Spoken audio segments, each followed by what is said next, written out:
Post-trade deadline insider trading with Darren Dreger and Pierre Lebrun. Dregs, you've been reporting all year long on these changes to junior hockey, with CHL players going to be eligible to sign with the NCAA. NHL teams still trying to figure out how this affects them with the CBA and signing periods? Yeah, the signing windows especially, you're right. And as we know, the CBA can be confusing at the best of times. And really, that's what this boils down to. It is a CBA-related item, and there's a new CBA that's currently being negotiated on. So just for a refresher, if you draft a player out of the Canadian Hockey League, NHL clubs have a window of 2 years to sign that player to an NHL deal. Otherwise, that player goes back into the draft.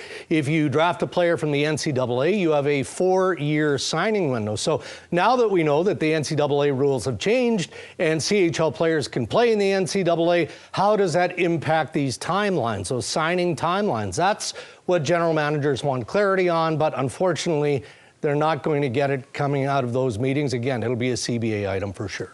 Another possible change coming would be schedule. Pierre, you and I have been yelling at everyone, mostly just into the wind, for years now, about how we should get back to the Stanley Cup being awarded either at the beginning of June or the end of May, not the end of June. Tell me there is hope here with this. There was hope last year, and you know that we reported this. The league and the NHLPA last year talked about the idea of moving things up so that the Cup was awarded by around June 10th and the regular season started closer to October 1st.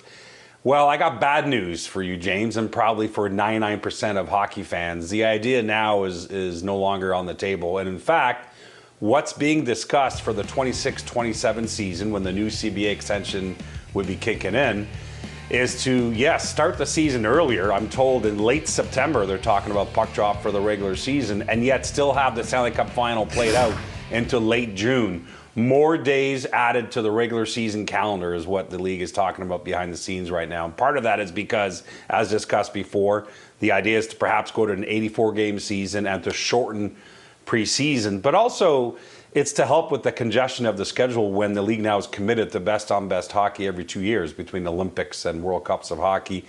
So that's for 26-27. For next year, it's more the same. Regular season expected to start on October 7th, late June Stanley Cup, but very congested because the Olympics in Italy. Teams have been warned over the past month. Lots of 3 games in 4 nights, lots of back-to-backs. Don't whine to us. There's not much we can do, but it's in 2 years, James, that I'm very sad. Yeah, it's soul-crushing stuff. On next year, where you say it's going to be condensed, we've had 4 Nations being a huge success, the Olympics next year.